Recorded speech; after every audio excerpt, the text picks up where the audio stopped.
ഹരേ കൃഷ്ണ. സർവം ശ്രീകൃഷ്ണാർപ്പണമസ്തു. ജയ് ശ്രീ രാധേ രാധേ. വെற்றிவேல் முருகனுக்கு ஹரோஹரா, வீரவேல் முருகனுக்கு ஹரோஹரா, പഴനി ആണ്ടവനുക്ക് ഹരോഹരാ.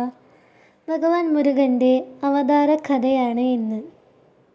മഹാഅസുരന്മാരായിരുന്നു ശൂരപത്മനും താരകാസുരനും സിംഹമുഖനും. ഈ 3 അസുരന്മാരും ഘോരമായ തപസ് ചെയ്ത് ഭഗവാൻ മഹാദേവനെ പ്രീതിപ്പെടുത്തി ഭഗവാനിൽ നിന്നും വരം സ്വീകരിച്ചു. ശിവപുത്രനാൽ മാത്രമേ തങ്ങൾക്ക് മരണം സംഭവിക്കുകയുള്ളൂ എന്ന വരമാണ് ഇവർക്ക് ലഭിച്ചത്. അങ്ങനെ കാലങ്ങൾ കടന്നുപോയി. ഈ അസുരന്മാരെ ദേവലോകം ആക്രമിച്ച് കീഴ്പ്പെടുത്തുകയും ദേവന്മാരെ ഉപദ്രവിക്കുകയും ചെയ്തു. അസുരന്മാരുടെ ശല്യം സഹിക്കവയ്യാതെ ദേവന്മാരെല്ലാവരും ബ്രഹ്മദേവനെ ചെന്ന് കാണുകയും ബ്രഹ്മദേവനോടായി സങ്കടങ്ങൾ പറയുകയും ചെയ്തു. ബ്രഹ്മദേവൻ ദേവന്മാരെയും കൂട്ടി വൈകുണ്ഠത്തിലെത്തി വിഷ്ണു ഭഗവാനോടായിട്ട് ഈ അസുരന്മാരുടെ അക്രമങ്ങളെക്കുറിച്ച് വിവരിച്ചു. മഹാദേവനും പാർവതീദേവിയും തമ്മിലുള്ള വിവാഹം മാത്രമാണ് ഇതിനൊരു പരിഹാരമെന്ന് വിഷ്ണു ഭഗവാൻ നിർദ്ദേശിച്ചു. അങ്ങനെ ഇതേ സമയം തന്നെ പാർവതീദേവി മഹാദേവൻ തൻ്റെ ഭർത്താവായി ലഭിക്കുന്നതിന് വേണ്ടിയിട്ട് ഘോരമായ തപസ് ചെയ്യുകയായിരുന്നു. ദേവിയുടെ തപസ്സിൽ സംപ്രീതനായ മഹാദേവൻ പാർവതീദേവിയെ വിവാഹം കഴിക്കാൻ സമ്മതിച്ചു. വിഷ്ണു ഭഗവാന്റെയും ബ്രഹ്മദേവൻ്റെയും സാന്നിധ്യത്തിൽ മഹാദേവൻ്റെയും പാർവതീദേവിയുടെയും വിവാഹം നടന്നു. കാലങ്ങൾ കുറേയായിട്ടും ഇവർക്ക് കുഞ്ഞുങ്ങൾ ജനിച്ചില്ല. ഇതേ സമയം തന്നെ അസുരന്മാരുടെ ശല്യം സഹിക്കവയ്യാതെയായപ്പോൾ ദേവന്മാർ എല്ലാവരും വീണ്ടും ചെന്ന് മഹാദേവനെ കണ്ട് സങ്കടമുണർത്തിച്ചു.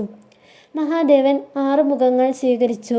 ഈ 6 മുഖങ്ങളിൽ നിന്നും 6 തീഗോളങ്ങൾ ഭൂമിയിൽ വന്നു പതിച്ചു. ഈ 6 തീഗോളങ്ങളെയും ഗംഗാനദിയിലെത്തിക്കാൻ ബ്രഹ്മദേവൻ അഗ്നിദേവനോടും വായുദേവനോടും നിർദ്ദേശിച്ചു. ബ്രഹ്മദേവൻ്റെ നിർദ്ദേശമനുസരിച്ച് അഗ്നിദേവനും വായുദേവനും ഈ തീഗോളങ്ങളെ ഗംഗാനദിയിലെത്തിച്ചു. ഗംഗാനദി ഈ തീഗോളങ്ങളെ ശരവണപ്പൊയ്കയിലുള്ള 6 താമരകളിലായിട്ട് നിക്ഷേപിച്ചു. അടുത്ത നിമിഷം തന്നെ ഈ 6 തീഗോളങ്ങളും അതിസുന്ദരന്മാരായ ബാലന്മാരായി രൂപാന്തരപ്പെട്ടു. ഇതേ സമയം തന്നെ ആ വഴി പോയ കൃത്തികമാർ എന്ന കന്യകകൾ ഈ 6 കുഞ്ഞുങ്ങളെയും വാത്സല്യത്തോടു കൂടി വാരിയെടുത്തു. ഇതേ സമയം തന്നെ ദേവന്മാരും മഹാദേവനും പാർവതീദേവിയും അവിടെ എത്തിച്ചേർന്നു.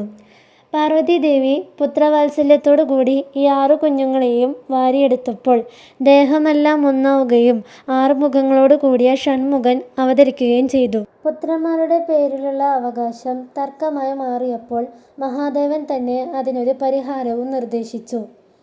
ഗംഗാദേവിയുടെ പുത്രനായതിനാൽ കുമാരൻ എന്നും പാർവതീദേവിയുടെ പുത്രനായതിനാൽ സ്കന്ദൻ എന്നും ശരവണവനത്തിൻ്റെ പുത്രനായതിനാൽ ശരവണൻ എന്നും എൻ്റെ പുത്രനായതിനാൽ ഗുഹൻ എന്നും അഗ്നിദേവൻ്റെ പുത്രനായതിനാൽ മഹാസേനൻ എന്നും ഇനി മുതൽ ഇവൻ അറിയപ്പെടുമെന്ന് മഹാദേവൻ പറഞ്ഞു.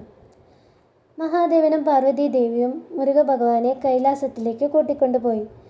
7 വയസ്സായപ്പോൾ ഈ അസുരന്മാരെ എല്ലാം നിഗ്രഹിക്കുന്നതിന് വേണ്ടിയിട്ട് ഭഗവാൻ ദേവസേനാപതിയായിട്ട് സ്ഥാനമേറ്റു. അങ്ങനെ യുദ്ധക്കളത്തിൽ ശൂരപത്മനോടും സിംഹമുഖനോടും താരകാസുരനോടും ഭഗവാൻ ഏറ്റുമുട്ടി. താരകാസുരനെയും സിംഹമുഖനെയും ഭഗവാൻ വധിച്ചു. യുദ്ധത്തിൻ്റെ 2ാം ദിവസം എത്തിയ ശൂരപത്മൻ്റെ മായവിദ്യകളെല്ലാം തിരിച്ചറിഞ്ഞ ഭഗവാൻ വേലെന്ന ആയുധം ഉപയോഗിച്ച് ശൂരപത്മനെ വധിച്ചു. ഇതിലൂടെ ഭഗവാൻ തൻ്റെ അവതാര ലക്ഷ്യം നിറവേറ്റി.